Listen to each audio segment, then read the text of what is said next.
What is up, everybody? Welcome to this week's episode of the Dense Pixels podcast. I'm your host, Brad, joined by my co-host, Micah. Hey. And Carrie. What's up? Now that SGF is technically over, we're back to garbage news in the game industry again. But before we get there, we had one last gasp. Nintendo saved arguably one of the best presentations for last today with their Nintendo Direct. We delayed recording a day just so we could cover this stuff, and I'm glad we did because it turned out to be a very monumental Nintendo Direct with a lot of surprise announcements, not just Nintendo announcements. There's a lot of announcements in here that I feel like that Jeff was like, "Hey guys, like I could have used some stealth Capcom announcements and drops in the old Summer Games Fest presentation. Like, what the fuck? Why are we? Maybe if you didn't tell every developer to wrap it up after 45 seconds, you'd have gotten more of a bite this year, Jeffrey. It's true. Honestly, though, like, I was surprised at the quality of this Direct. I mean, for a system where they've basically said, you know, we're in the sort of like last year and a half maybe of active development for the Switch, this did not feel like a sort of like, here you go, here's the sort of table scraps of development for this system. Like, this feels like first year of development for a system. I mean, we got a lot of new stuff, a lot of interesting ports, a lot of interesting remasters, new information, new trailers for previously announced stuff that people had been really hype on beforehand. So I was very pleasantly surprised with the overall quality of today's presentation. And honestly, it didn't really feel like there was ever a lull. It was like, even within the sort of like montages of your sort of quick hits, it still sort of felt like there was like interesting stuff going on. So yeah. Absolutely. And again, a lot of stuff that we didn't know about from Nintendo, including new games that we didn't know about that are coming out this year. Nintendo, I don't know how they do this, and every other publisher seems incapable of keeping like we had no idea they were working on a new Mario and Luigi RPG. We had no idea that they were working on a new Legend of Zelda game. That's coming out this year. The Mario RPG was what they led the show off with. This is the first one of these in the last decade or so. Yeah, I think it's 9 years since the last new one. We've had a couple remasters in there, I think, of some of the GBA games. But yeah, boy howdy, Nintendo really wants you to play an RPG starring Mario right now. We just got Super Mario RPG, what was that, like 8 months ago, 7 months ago? And then a couple months ago, we had the Thousand Year Door remaster come out, and now they're like, okay, cool. Well, if you don't like Paper Mario and you don't like Super Mario RPG, well, we've got this one. It's still an RPG. It still kind of plays the same as the other two, but it's a different visual style. Yeah. Do you want this instead?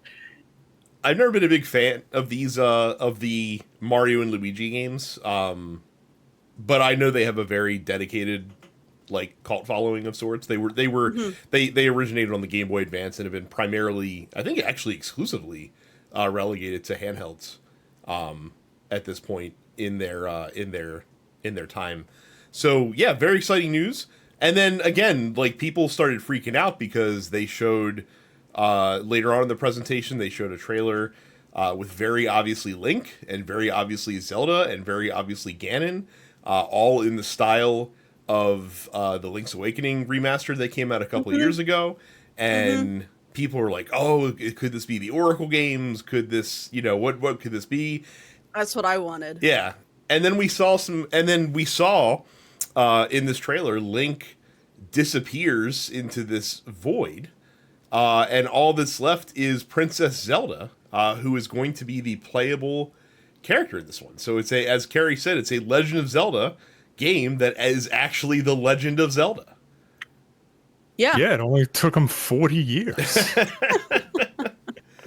And this looks to be sort of a more of a puzzly action game than like direct like environmental puzzles more so than the Zelda games usually are. It'll be interesting. Be interesting to see what happens. So I'm stoked as shit on this. One, I love the Link's Awakening remake. But yeah, to finally have like an official Nintendo developed Legend of Zelda title where you get to play primarily as Zelda. It's like, okay, cool. Sure. Like you've been able to like Zelda was sort of like a companion character in Spirit Tracks. But like it wasn't really her, it was a suit of armor like possessed by her. You've been able to obviously play her in Smash Brothers. She's been playable in a couple of different fashions, I think, in Hyrule Warriors, in those games as well. But this is it. It's like finally the Legend of Zelda is the Legend of Zelda. I'm a huge fan of the fact that this is clearly more puzzle focused than a game starring Link would be. There's still plenty of action.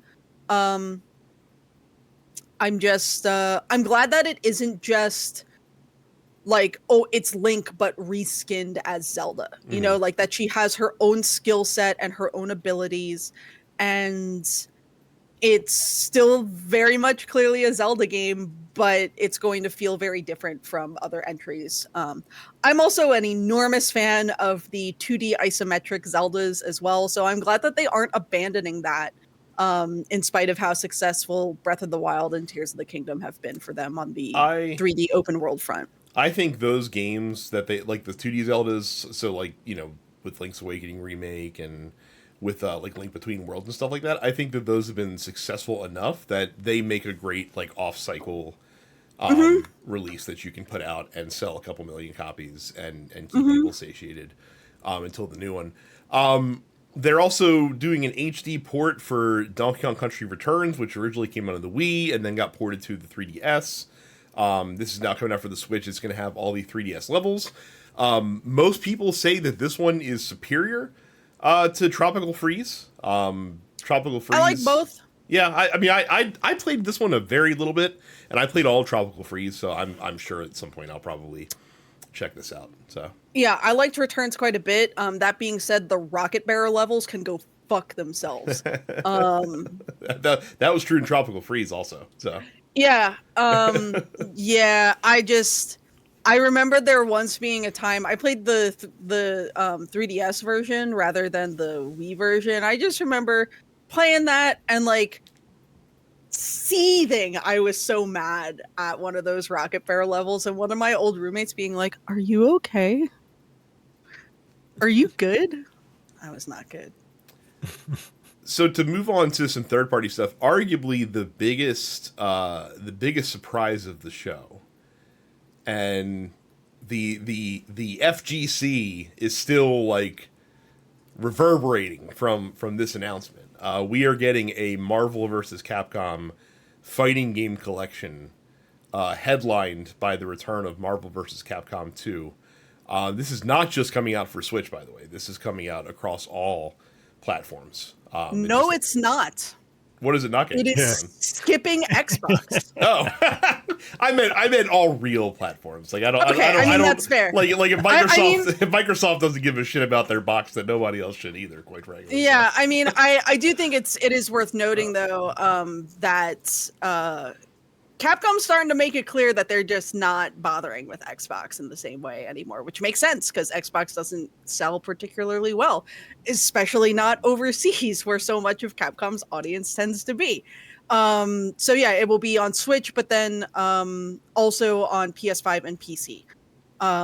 But God, like obviously Marvel vs. Capcom 2 is huge. That's fun. I think Capcom at one point, somewhat recently, I want to say said like, "Nah, we're not going to port that again. Like, deal with it." Well, here it is. I think the issue's been like they're putting on ice. I think people were questioning what the deal that they have with Marvel is at this point. Like, what can they do? That sort of thing. Micah, what were your thoughts when you saw this come across the The Wire. I couldn't believe it. I said, "Wow, this thing does have something for everyone." It shows I guess a lot about me. The only thing from this direct that I have seen on my feeds is this game. And yeah, look, I'm super stoked that this is coming out. This got announced at the right time because if it was announced 2 weeks later, I'd have been out $500 because I'd have bought that X-Men '97 one-up Cabinet. arcade, Oh, Jesus Christ. and I'd have been fucking pissed. Yeah. Um, yeah, this is dope, man. You get to play as some of the characters that you couldn't play as. Like in one of those games, you can play as like Juggernaut and Magneto now, which you couldn't before. All the secret characters like Cyber Akuma and stuff like that, they are available from the jump. And you can play a game I've never heard of called Punisher. Yeah, an arcade beat 'em up. Side-scrolling beat 'em up. Yeah, Yeah. so the full collection is 7 games. It includes the original Marvel vs. Capcom, MVC2, The Punisher, X-Men, Children of the Atom, Marvel Superheroes, X-Men vs. Street Fighter, and Marvel Superheroes vs. Street Fighter. So it's a good balance of like true 2D fighting games as well as your sort of arcade side-scrolling beat 'em ups. So yeah. It also has like easy inputs because like this is going to be like this needs to be a casual friendly game. Yeah, well, Right? it's got Yeah, easy inputs. It's got online because- play. It's got rollback netcode. It's it's got. You need the to whole appeal to smorgasbord. my dumbass who is a big fan of these games in the back of my mind when I played them as a kid at places like fucking Fuddruckers. But I don't play fighting games as an adult, but I want to be able to play them in a way that I can still enjoy them. So I'm very glad that this appears to be a very scrub friendly collection. So I cannot tell you how pissed I would have been if I'd have bought that fucking cabinet and then they announced this. you would have been furious, dude. I'd have been infuriated. Oh my god, man.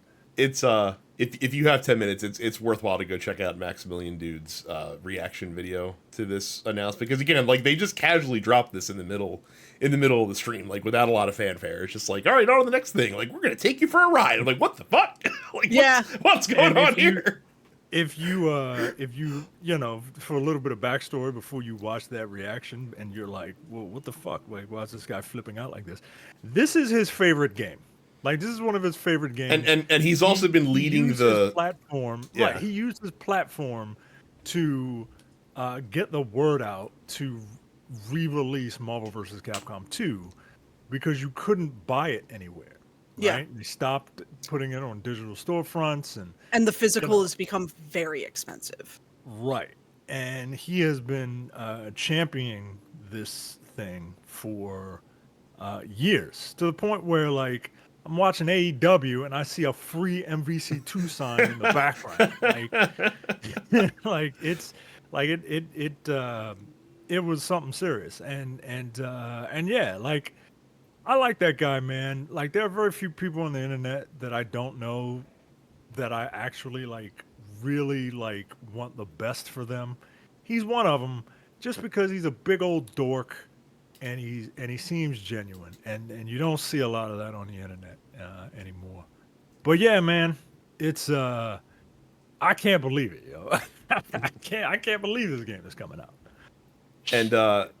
And Capcom wasn't done because they're also releasing what is it, the Miles Edgeworth collection of games. Yeah, that's big for Ace Attorney fans, for long-suffering Ace Attorney fans. This means that now, after decades of this franchise being available in Japan, between this and the Great Ace Attorney collection, now every Ace Attorney game is finally available in English. Keeping in mind that Ace Attorney Investigations 2 released in Japan in 2011. 13 years ago, that game came out on the DS, and they were just like, nah, we're not gonna put it out in English. Just didn't do it.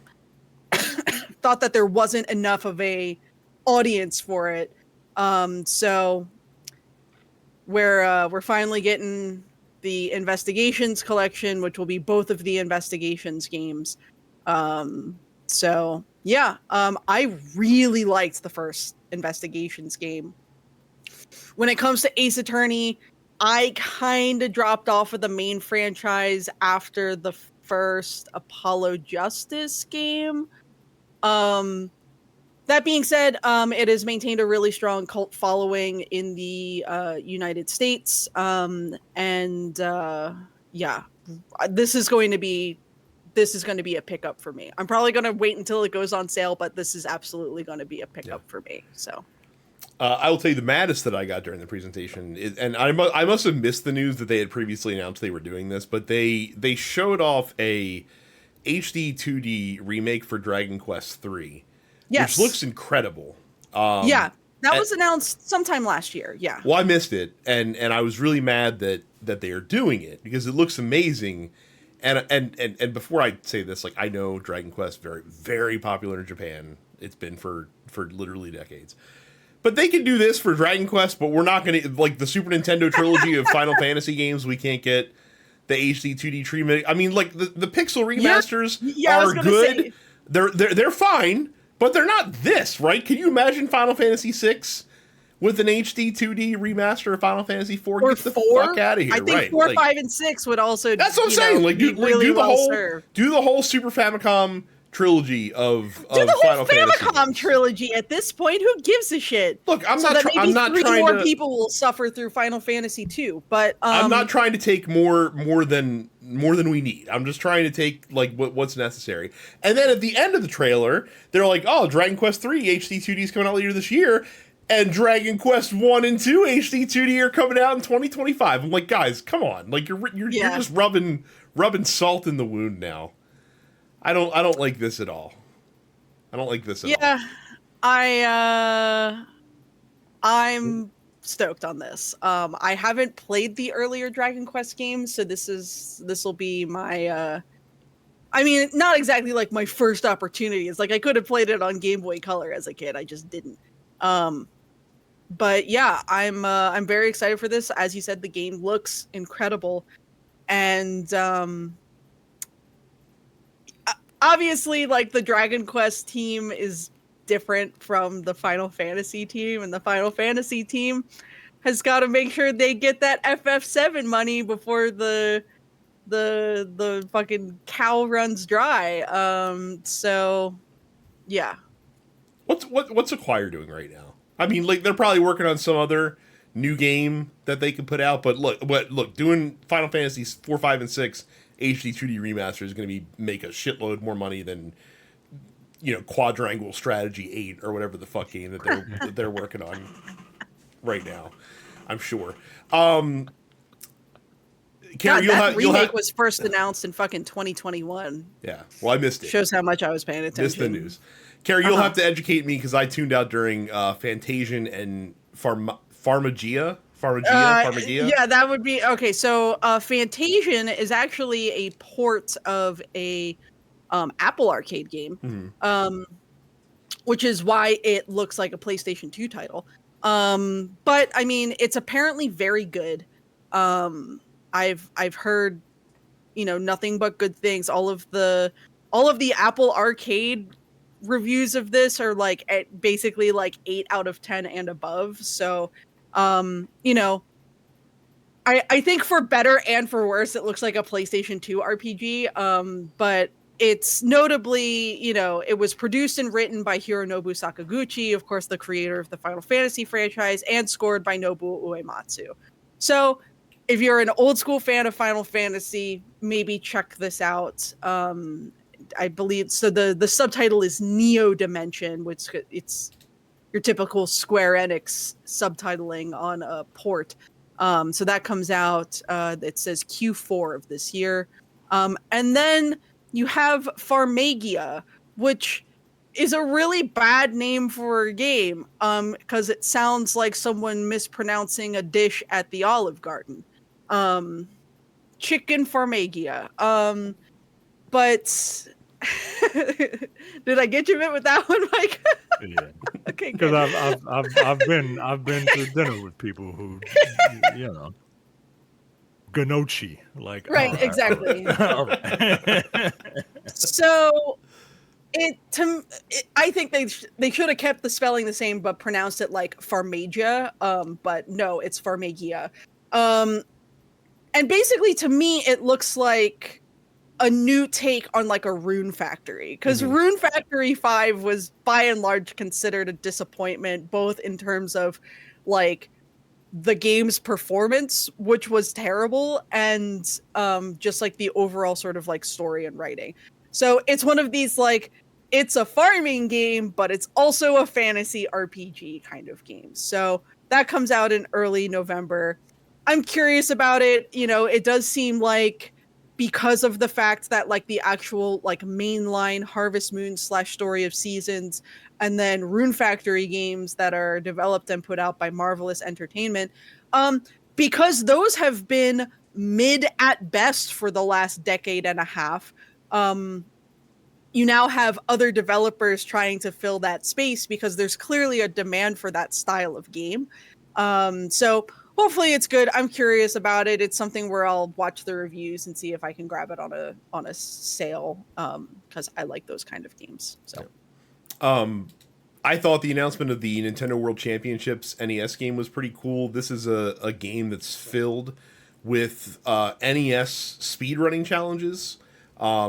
That, you know, you can track your times and you can see your friends' times and compete against them and asynchronous play and, you know, have leaderboards. I remember when Astro came out, us and a few folks in the listener community had a moment there where we were trying to beat each other's times in the different Astrobot challenge stages, which I think the new game is also going to have. So get ready for that shit again when that drops, and I could see some fun being had from this stuff here. And then to close the show, we finally have gameplay footage of Metroid Prime 4 Beyond, which is the new subtitle for the game. I will say that it looked really good if that's running on Switch, but I don't think that gameplay they showed was running on the current Nintendo Switch personally. But that's coming out now in 2025, so we'll see more to come on that one. But again, nice to actually see gameplay, and look, it looks like Metroid Prime. Looks like sure a good version of Metroid Prime. So, yeah, again, and there were like a handful of other titles revealed or talked about. You got a new Romancing Saga. You got a what do we got? Got a new Just Dance. We got Super Mario Party Jamboree. We got Phantom Brave. We got Darkest Dungeon 2. We got fucking Among Us. Switch Online, as of Switch Online today. Oh, that's got, 2 games it's all on the expansion pass. So it's 2 Game Boy Advance games, 2 N64 games. Game Boy Advance side got the Link to the Past with 4 Swords, so you can now do 4 Swords online with friends. So that's kind of fun. 4 Swords, the experience on the Game Boy Advance was fun, but a pain in the ass to play because you needed 3 other people who had their own copies of the game, and then also like link cables between each system. So that sucked. And then Metroid Zero Mission, which was the Game Boy Advance remake of the very first Metroid game. So which that's great, fun. by the way. I love Zero Mission's a great game. So if you never played Zero Mission and you are all amped up on the Prime 4 trailer and you have the expansion pass, you got Zero Mission today. You got bonus Metroid today. And then on the N64, they were like, it's mature content, and it's fucking Turok and Perfect Dark, which I guess are both rated M, but our you know what's funny though? For M-rated games has changed so much in the last 25 years. You know what's funny though is that you actually have to download a separate Nintendo 64 app on the Switch for mature games specifically. Yeah. Which is kind of funny. But, you know, here's the thing. I do understand, and I kind of appreciate why they did that. And it's to ensure that, like, young kids are not downloading M-rated content. That being said, I don't think a child is going to be scarred by Perfect Dark or Turok, but I do I think they'll be scarred. I think they'd be scarred by Turok, but for very different reasons. Oh, yeah. I mean, look. Anyway, those are all available today if you have the expansion pack. But no, again, as I said, this did not seem like a Nintendo Direct for a system that is on its way out, right? Like this felt like mid-life cycle kind of announcement day. So I feel like everyone sort of got something today, and I'm real pleased.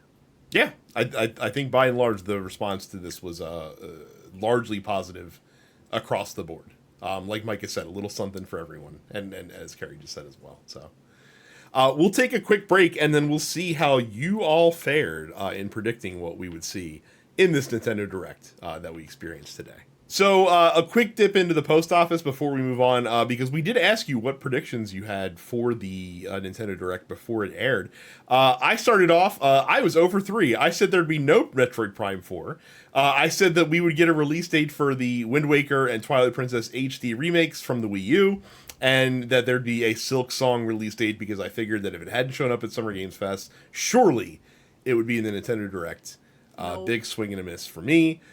Carrie, also terribly 0 for 3, a full Pokemon Legends Z to A trailer, Oracle remakes in the style of Link's Awakening. You thought you might have had that. Here's the thing. I'm giving myself 50% on that one, because we did get a new game in the style of Link's Awakening. It's just not what anyone expected. And my dark horse prediction was a Shin Megami Tensei ports. SMT4 and 4A ports to Switch, but then also to other systems, because they just put out Shin Megami Tensei V Vengeance, and Atlas has a really good relationship with Nintendo, and the original 4 and 4A games were DS exclusives. So I thought, well, maybe Atlas has got this in their back pocket. They did the Nocturne remaster. They just did 5 Vengeance. Maybe they're working on getting 4 and 4A to the masses, because those games are good, and I'm the only person who played them. I was incorrect, but I thought it was within the realm of possibility. EV Gamer said DLC for Animal Crossing, Hollow Knight release date in October, and Galaxy 2 Remaster, also swing and a miss 3 times. 3. That being said, that Hello Kitty game sure does look like Animal Crossing. I will give Daniel a half a point, because he said a new 99 game, and while they did not show announce a new 99 game, that NES World Championship game I think has stuff that's close enough to what those games give you. I would agree. Yeah, I'll give him half a point there. Johnny, the Zelda Wii U ports, if there is a god, well, proof positive that me and Jay have been right this entire time. The Zelda movie actors announcement, that was actually a good guess, but I guess Chris Pratt was busy. Prime 2 Stealth Drop and F-Zero GX, because they are delusional. Nothing on there. The Prime 2 Stealth Drop, I think, also was a good guess. I wouldn't have been surprised to see that. And then Mad Coco G predicted GameCube games to Switch Online Plus and more Mario Kart DLC.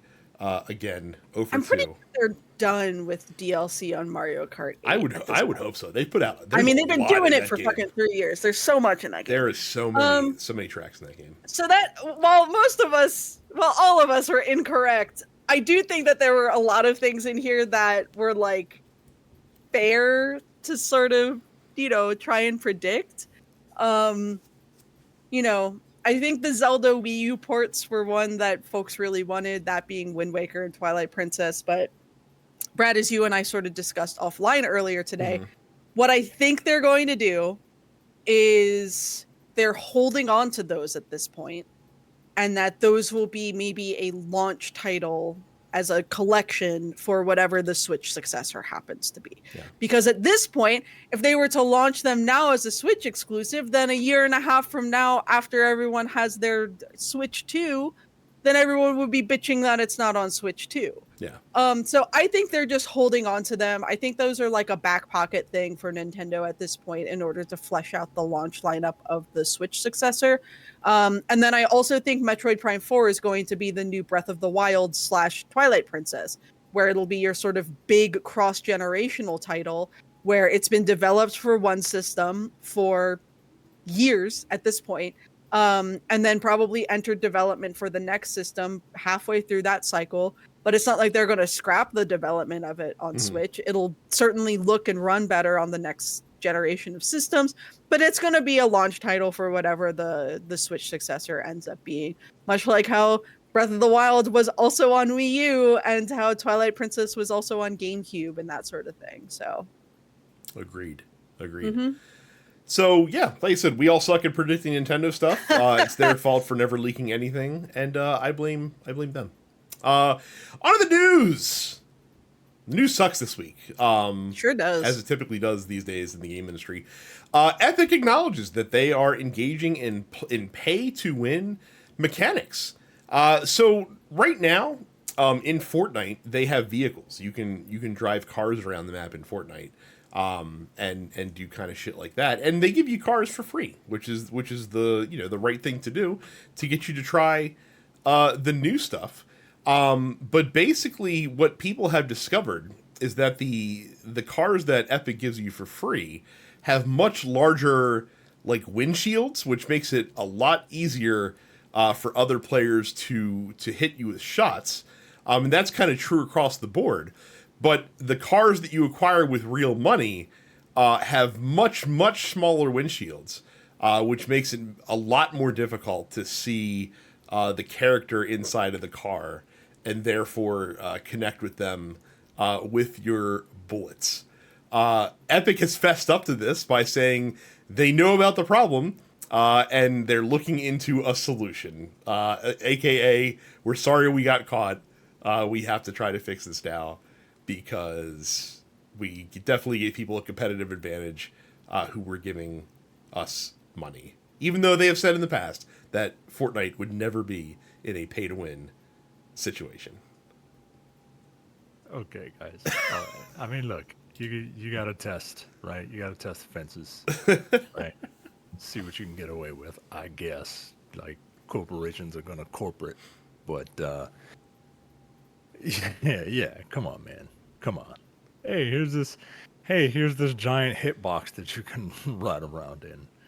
And then, like, I can buy, like, a motorcycle or whatever and just barely get hit. Like, come on, man. Come on. People knew what you were doing. You knew what you were doing. Yeah, you just hoped nobody would call you out on it. Yeah, it's the internet, though. Like, they're gonna fucking recognize right. Shit immediately. Get the fuck out of here. So, in additional news, Paradox Interactive has been working on a like a life sim game for quite some time to compete with the juggernaut. Basically a Sims clone. Yeah, they're going after the Sims. It's called Life by You, and it's been in development for a couple of years, and it finally released into early access just last Friday. And as of today, Tuesday, the 18th of June, 3 days after the early access period began, not only have they pulled the game down from early access, they have canceled the game entirely, saying that they decided to hold off on early access a few weeks back because it did get delayed because the game was lacking. And basically, they are saying that, according to CEO Frederick Wester of Paradox Interactive, said a version of Life by You that met the publisher's expectations was, quote, too far away. So they decided to just pull the plug on the game entirely. They said they're expecting their second quarter financial results to be negatively impacted by the game's write-down of development costs, which will add to a swath of middling releases that Paradox has released in the last couple of years. That's literally all they do is middling releases. Yeah, really, the last game that they came out with that really caught fire was Crusader Kings 3, and that game is 4 years old at this point. So. Yeah, it's like they've done Crusader Kings. Stellaris is another one that seemed to do well for them. They are apparently allegedly still developing the sequel to Vampire the Masquerade Bloodlines. We'll see if that actually happens or not. But yeah, I mean, Paradox Interactive is not exactly known for consistent high quality releases, so this doesn't entirely surprise me.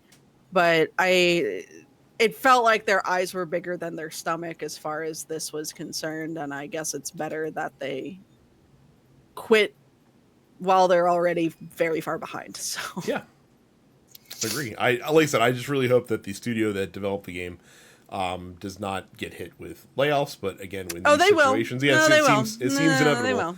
Seems inevitable. Look, since we're on the topic, over the past couple weeks, we haven't covered it because we want to talk about Summer Games Fest last week, but Avalanche Studios closed 2 of their sub-studios and laid off 50 people. Behavior Studios, who do the Dead by Daylight games, laid off 95 employees. And Pieces Interactive, who developed the poorly received recent Alone in the Dark new game that came out just a couple of weeks ago, have also been shut down. So again, just because we are into the summer does not mean that the bad news does not continue to flow freely in the games industry. Quick note on PlayStation, this might be a little case of too little too late.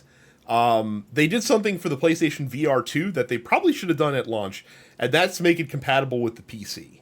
You can now, not now, but they'll be releasing an adapter soon, where you can plug and use your PlayStation VR 2 headset with a PC, which gives it a lot more versatility and makes it one of the better and less expensive PC VR headsets that are on the market. Unfortunately, playing on PC, you do lose a lot of the really cool features that make it a good value for money, including the eye tracking that the headset has, the haptic feedback that you have in the controllers, and a couple other small features as well. But again, still a pretty good headset for the money if you're looking to get into VR on your PC and you want something a little bit more robust than like a Quest 3. Or something along those lines. So I think this might be too late for the PlayStation VR. I think it's also Sony formally saying and announcing tangentially that they're kind of done with VR. It's just like, Yeah. hey, we'll make hardware and other people can make games. We're not really concerned with getting the games out there. You guys, has either of you ever were compelled to try PlayStation VR in any way, shape, or form, No. even the old one? no, look, my eyesight is so dog shit that there is no way that I could have a VR set on my face in any way that is remotely comfortable. So no, it is not something I have had any interest in. I have a tendency to also get motion sickness when I try to do it for any period of time longer than about 5 minutes. No, not for me. I don't give a shit. No, I mean, I'd try it, but I wouldn't buy it just because, I've seen some of the, me, if there's one game that I really want to try, I'll buy a system for it. But I just never saw that. I never had that killer app. Yeah. Do they still say that? So yeah, I've never even tried it. Because if I get that thing, there's got to be at least one thing for me to play and really like. Otherwise, it's gonna be doing what that Xbox is doing, just kind of sitting there doing nothing. So, yeah, but I haven't tried it. Terrence has tried it. He said he actually really enjoyed it. Like I said, I liked my Quest when I had it, but I just didn't play it enough to warrant keeping it. But apparently, the new Quest 3 you can actually link to Steam, and play Steam games in VR. So that's made that a little bit more compelling. That if I can find one on a deal, I might check that out at some point. Finally, my favorite, and by favorite I mean most maddening piece of news for the week, as I put in the docket, it's our latest impending sign of the capitalist apocalypse that is fast and Banana. approaching. Yes, there's a game that came out on Steam a couple weeks ago, and it's called Banana. And I can explain the gameplay to you. When you boot up Banana, there's a picture of a banana on the screen, and you can click the banana, and as you click the banana, a number will appear above the banana, showing how many times you've clicked the banana, and that's the game. Like, you click a banana, number goes up. It's an idle game. There's a lot of idle games that are out there where you just do mindless shit. It's something you do while you're doing something else. If you just need something for your fucking hands to do while you're looking at something else. But here's the problem with Banana. Banana is currently, as of a couple days ago, up to 847,000 concurrent players on Steam, which is like, it's a lot. If I can check that right now. Yeah, I'd be curious to know where it's at right this second. Banana. It's a lot. It like, again, like, I need you guys to understand, like, there's like, I think you can count on one hand the amount of games on Steam that have reached over 1 million concurrents. The record for concurrent players is 1.5 million. That's Counter-Strike 2. And Banana just keeps growing. Like it exploded exponentially last week in particular. And the question begs itself, it's a game where you click a banana. Why the fuck are nearly 1 million players playing this banana game currently at the same time on PC? And here's the thing. Almost 1 million people being the operative word, are not playing the banana game at all times. And here's the reason why, is because every so often as you play banana, and every so often as you click the banana, you will get a banana skin in the game.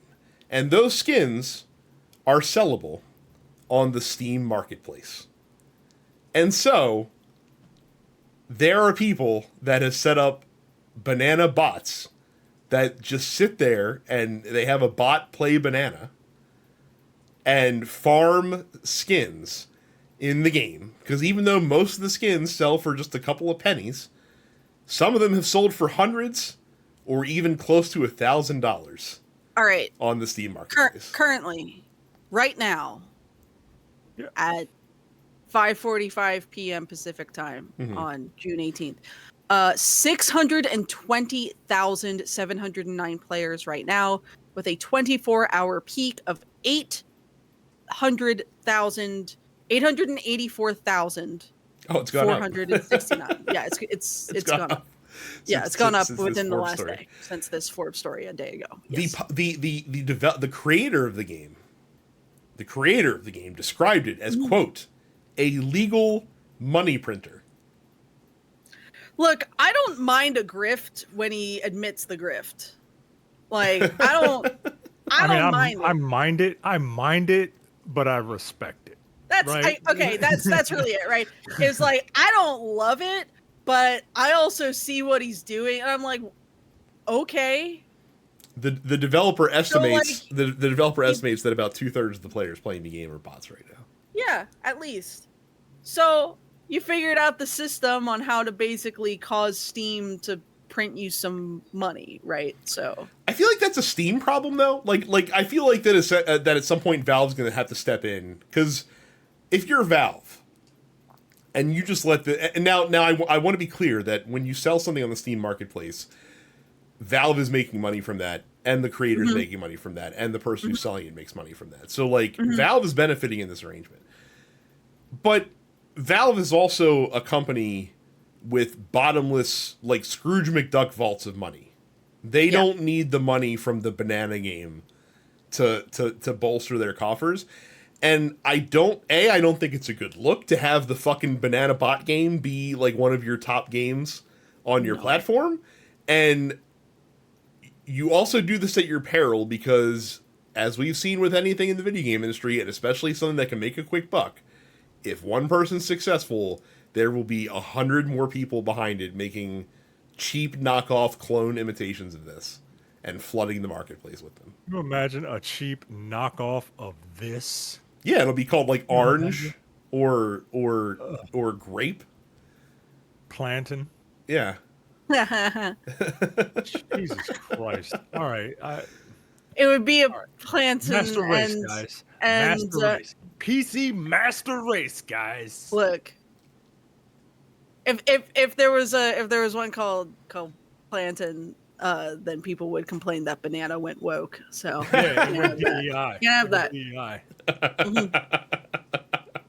Fucking DEI banana. Quite frankly, Carrie, yes, I'm stealing that. Okay. I'm stealing the fact that a plantain is just a DEI banana. I'm taking it. Go for it, dude. not only is Micah taking it, but it's gonna be the title of this episode. so there's that. Frankly, I'm surprised it took somebody this long to come up with this idea, because, like I said, these clicker games have been around for a minute now. They've been around for a good long time. The one I remember the most that stood out was on PlayStation, called My Name Is Mayo, where like you literally just like clicked a jar of mayonnaise, and like that was basically the fucking game. People liked it on PlayStation because you could get a platinum trophy in like half an hour. So, so that's where that was. But yeah, Banana. Don't play Banana. That's like my one advice. How much? Like, I have to imagine Banana's not like a free game. It is a free game. Oh, it is free. You're right. It is free. Yeah. Well, at least the publisher guy has that much sense to get people in the door easily. Right. So. Right. But yeah, look, like I'm looking at the Steam marketplace right now, and like there's all sorts of different banana skins, that you can buy. Disco ball bananas. And those are official. Those are official skins. That's not counting the ones that are in the marketplace.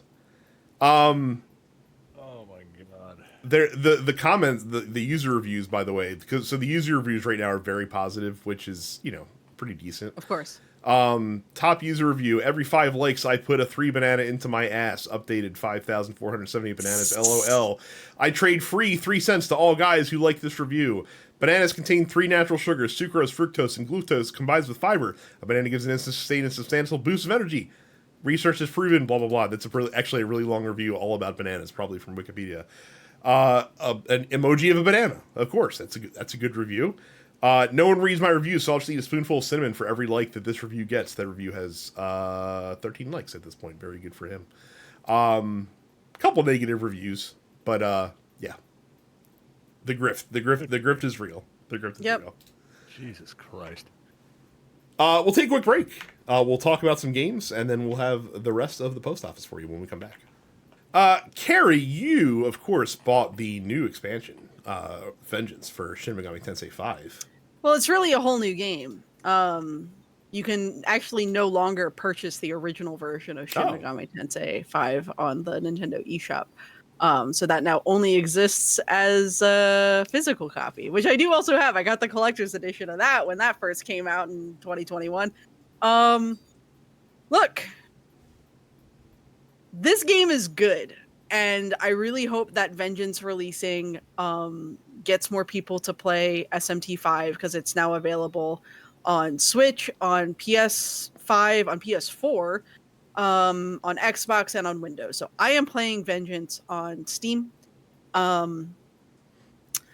This is what this game should have been from the jump. There's a bunch of quality of life improvements.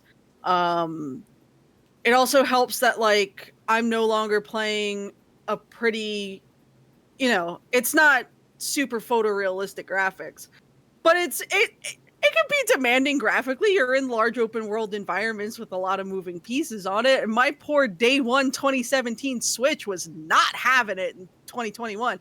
Now, if I tried to play it on my OLED that I got last year, it would probably run better at this point.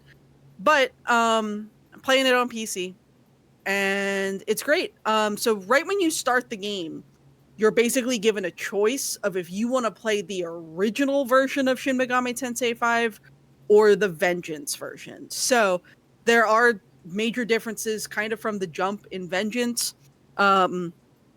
You will ultimately experience a different story with different characters in Vengeance versus the vanilla version. So the vanilla version is called the Canon of Creation, CANON, as opposed to like a gun, right? So the Canon of Creation versus the Canon of Vengeance. So I am playing through the Canon of Vengeance because after having previously, I never finished SMT5.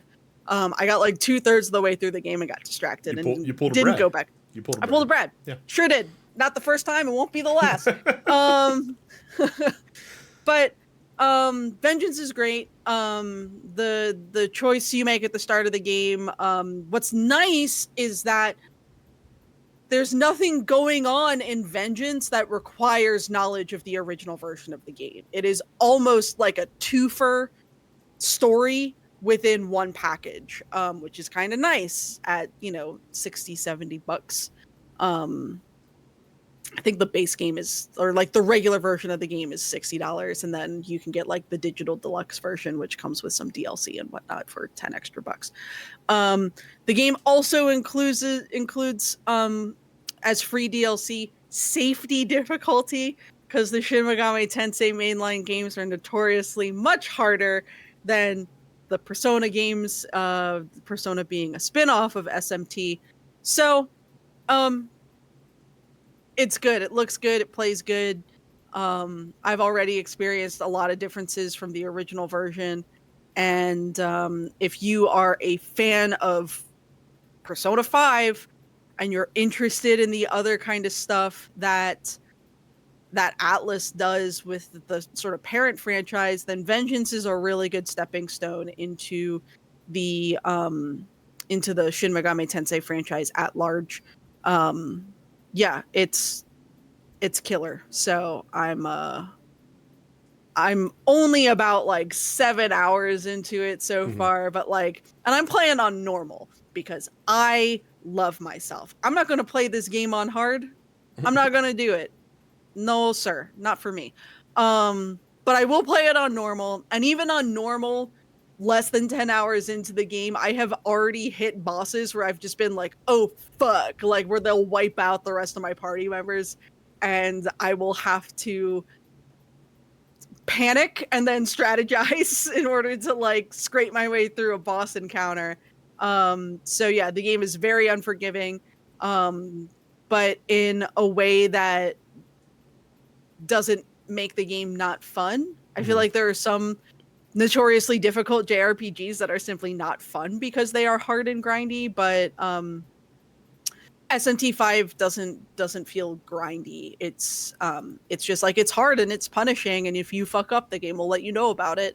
But yeah, Vengeance is great, so I hope the fact that it is now cross-platform and actually runs really well and doesn't just chug along with crumbling frame rates on a system that probably shouldn't have been released on in the first place means that more people will give it a shot. So fingers crossed. Speaking of grinds, now that I've max leveled 2 characters and the little mid-season event has ended, I've been playing a little less Diablo 4 and a little bit more cranking through the old backlog.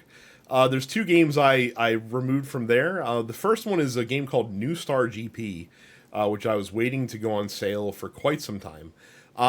New Star GP is a very arcadey looking F1 game. It's got arcade style, and the driving's a little more arcadey, but it tries to throw in some simulation elements where you can, upgrade your car and there's damage, and you have to manage pit stops and things like that. It got a lot of really positive reviews, and it's fun to play, but it just doesn't have a lot of staying power. It's easy enough to pick up and play. It's a little too easy. I'm on the pro difficulty, which is the higher of the 2 difficulties they have in the game. I'm not really having much trouble at all. Working my way through the field and winning races and stuff like that. There's a season mode, there's like a quick race mode, and there's like a hot lap mode. Again, like there's just not enough depth in the gameplay to keep me there for a really long time. The one thing I do like is that all the tracks in the game are very obviously modeled after real life F1 tracks, but they're not exactly the same. They took some creative liberties, but you can certainly tell like where the standout corners and stuff like that are on a lot of notable tracks. But for the price they're asking for this game, which at normal price is $29.99, I just don't think it's got enough there to justify that price tag. I caught it on a sale at $17.99, and I still feel like that there could be a little bit more there for that price, especially considering there's a lot of other arcade style driving games that give a lot more at a lower price point. I'm thinking like Art of Rally, Circuit Superstars is another one. So New Star GP I think could use a little bit more. I don't think the game's in early access. I think this is the finished product, but they're still adding some content, so maybe it's something I'll revisit if they come out with some new stuff that looks cool. The other game is a game called Slipways that I've been keeping an eye on for a little bit as well. This game advertises itself as like a really, really streamlined 4X space civilization game, and that is not what this game is at all. This game is a route building puzzle game of sorts. The premise of the game is you happen upon as a derelict civilization. You happen upon a galaxy, and you send out probes to discover new planets. in this galaxy. Each planet that you discover can be colonized, and each planet can produce one of three, or usually one of 3 or 4 different production chains that are possible. And those production chains say, hey, if you put in X and Y resource, then it'll output, resource Z, for example.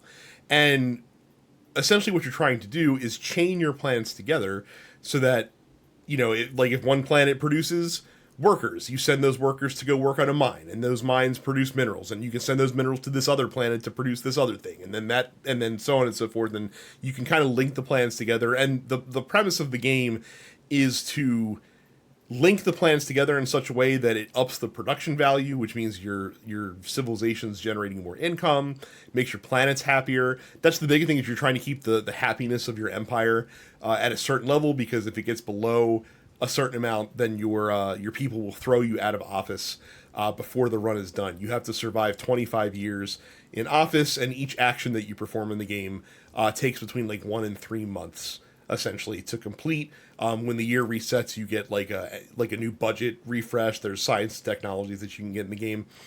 Again, this is one that just doesn't have it for me. I enjoyed the first couple games I played, and then once I got to game 5 or 6, I was like, oh, this is it. You have to really what the game is throwing down to really have a good time with Slipways. I was also a little miffed the game didn't have a true tutorial.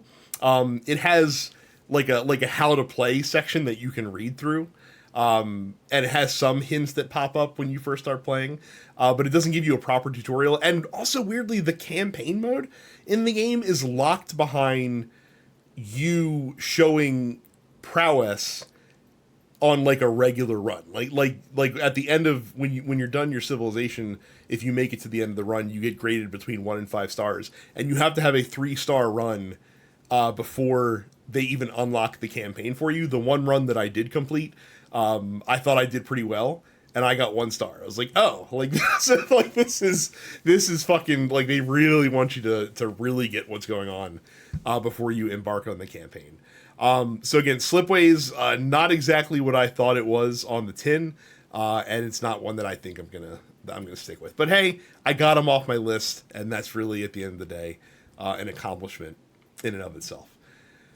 We go to the Dense Pixels post office, which you can join by joining our Discord at densepixels.com/fans and ask us questions that we answer on the show every week.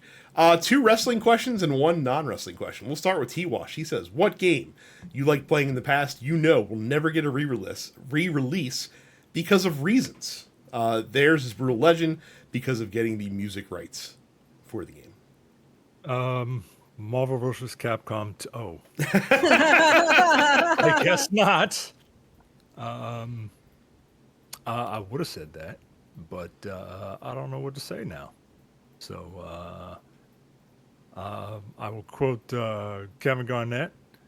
I'm not going to scream it, but anything is possible. I mean, truly, if we got NBC2 and re-releases of Crazy Taxi, anything is possible. Yeah, I mean, I don't know. It's I guess we are getting a new Crazy Taxi. That would be one where I would say I would I guess we're getting a new one. They're not remaking the original one, and I imagine the music rights are tough on that. But then again, they just did, the Tony Hawk 1 and 2 remaster managed to get all the music rights for, most of that stuff. It's I can still bust my face open on the sidewalk to Superman by Goldfinger, and that's what counts. I don't know. It's there are a lot of things that aren't going to happen because of all sorts of reasons. There's always a reason, I guess. I'll say SSX Tricky because of the music. I would love to replay SSX Tricky. I fucking love Tricky. And that's one where I think, similar to Brutal Legend, it's not going to happen because of the music rights. So, I don't even know if I'd want it at this point, just because it's been so long that obviously the same people are not going to be making the game. But it was really a bummer when MVP Baseball went away. And it would have been really cool to see EA continue to make baseball games. But even though they are technically allowed to now if they really wanted to. I just don't think there's enough of a market because the show really has that market blocked out now at this point, and I don't think EA will ever see a reason to dive back in. So I guess that'll be the one for me. Kind of weird to say I want a remake of a sports game, but it would have been cool just to see EA continue to produce that series.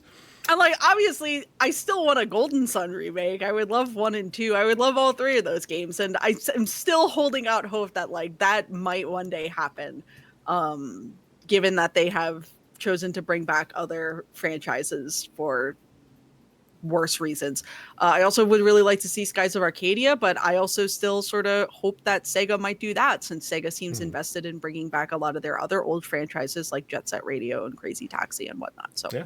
Again, you can never say never anymore. I feel like exactly. that if there's a demand for it, even a relatively decent one, they'll figure it out. It seems like nowadays.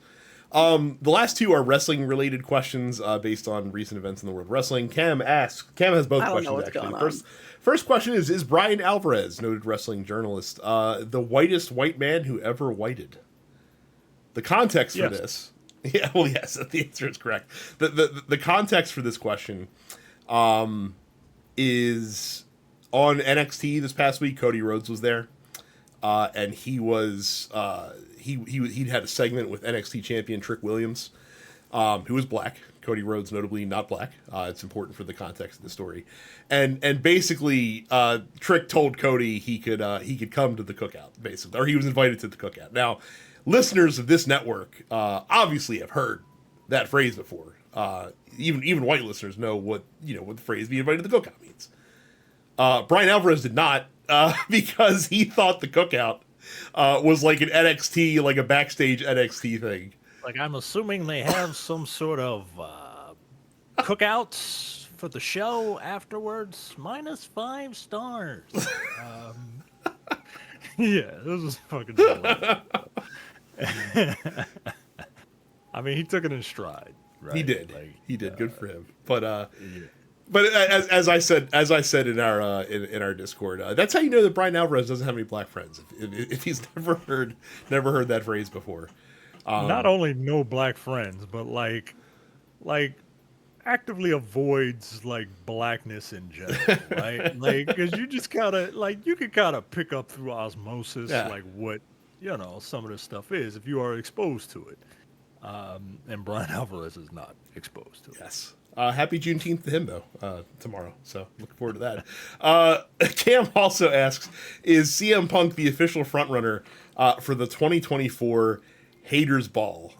Really enjoying the story that they're telling with Drew McIntyre and CM Punk right now. Of course, Drew McIntyre made a lot of hay earlier in the year about how he ruined CM Punk's WrestleMania main event because Drew McIntyre accidentally injured Punk in the Royal Rumble. And Punk has decided to torment Drew McIntyre while he recovers from his tricep injury. Of course, he famously cost him the world title that he had just won, Drew McIntyre, at WrestleMania. Cost Drew McIntyre an opportunity to get into... I can't remember what match it was. It was because it was at the Saudi show, so I don't watch those, so I don't remember what the deal was there. And then this past week in Scotland, Drew McIntyre's home country, Drew McIntyre was fighting Damian Priest, the world champion. There's a ref bump, a really really bad one too. Like the ref got knocked off the apron and like did a face plant off the barrier. Good on him. It looked pretty good. Drew McIntyre hits Damian Priest with his finisher, the Claymore kick, counts him down for a count of 10, and then all of a sudden we see a referee streaking to the ring, slides into the ring, goes 1, 2, and then stops counting, and the camera turns around, and it's CM Punk who stole a referee shirt to come out and just fuck with Drew McIntyre, and basically like Drew McIntyre put his hands around Punk's throat and pushed him into the corner, and then Punk kicked him in the balls and allowed Damian Priest to pick up the victory and retain his title in front of Drew McIntyre's compatriots in Scotland, much to the chagrin of everyone. And now the angle is that Drew McIntyre is so frustrated that he has quit WWE, as he came out on TV last night and said. So it's a good thing he did before he would have gotten murdered. That's true. He would have gotten murdered. That's true. He would have gotten fucking murdered. He got out right before the carnage, man. Jesus Christ. Okay. All right. I don't want to get started on that. I will say, look, I'm not a huge fan of CM Punk in the ring. I think he's overrated in ring. But boy, he's quite the character. And when he's used like this, I got no faults. Secondly, boy, WWE's camera work is leaps and bounds better than what it used to be, Yes. right? Because like under the old regime, it would have been like that scene in Taken where Liam Neeson has 5 cuts to jump over a fence, right? And the way the camera was positioned and Punk ran in, and you don't know like it's him until the camera pans around, and it's like this is cinema, right? Like this is good, man. So yes, yeah, I like Punk when he's being used like this. I need the payoff for there to be, some sort of feud in SummerSlam or some sort of match at SummerSlam where Drew like beats the shit out of him, right? Because like, I think you're gonna see. I think you're gonna see the beatdown. I don't think you have to wait long because they're making a really big stink about the fact that Punk's going to be in Chicago on SmackDown in Chicago. So I think the best way for Drew to get his heat back is to like, hey, you screwed me in front of my home fans. I'm going to beat the shit out of you in front of yours. And yeah, man. I need to see that because like CM Punk getting beat up is great. Like I love it. And Drew McIntyre is a gigantic human being. Like he's huge. Like in an industry where there are already like really tall people and like really big people, like I don't want to say he's deceptively huge. Like I think Randy Orton is deceptively huge. Like unless you see him standing next to a regular person, like you don't really quite grasp how like he's just kind of scaled up, right? Drew McIntyre is the same way. Especially when you see like old Drew McIntyre versus like current Drew McIntyre. Like current Drew McIntyre ate old Drew McIntyre. and just like he's fucking huge. So yeah, I want to see him beat the shit out of CM Punk. Because CM Punk is overrated. But I like the guy, but like calm down. Like I'm not gonna start weeping because he went back to work. You know what I mean? Just two quick seconds on the Wyatt 6. Look, I like the debut, but again, the problem is never like the first appearance. It's like, where do you go from here? Because you've set a very high bar with that debut. Murder. There's a blood splattered exit wound from a guy on the wall, man. Like and fucking Chad Gable has fucking blood coming out of his temple, and the hole was the size of a bullet. Like they killed him. They murdered him. Said it was an interesting mix of people that they had laid out on the camera. Apparently, I saw obviously Chad Gable, but I also saw like Braun Strowman laid out. I saw Gunther laid out. I saw Seth Rollins laid out. So it'd be interesting to see what they do with that specific aspect, because you can't just ignore that, right? If you're those characters, right? Exactly. Like, how is Chad Gable supposed to wrestle next week? He's dead. Did you see Bronson Reed? So they're supposed to have a triple threat match between Bronson Reed, Braun Strowman, and Chad Gable to see who qualifies for the Money in the Bank match. And Bronson Reed like tweeted, he's like, so my other two competitors are dead? He's like, does that mean I win by default? Like, here's the thing. Here's my one like last point on the spooky side of WWE. I don't necessarily mind the spooky side of it. There was one very popular character who was a little spooky at times. My issue is that if you are a professional wrestler, Carrie, if you are a professional wrestler in a professional wrestling organization, what would your goal be in this faux sports league, in this professional wrestling organization as a professional wrestler? I'll give you a hint.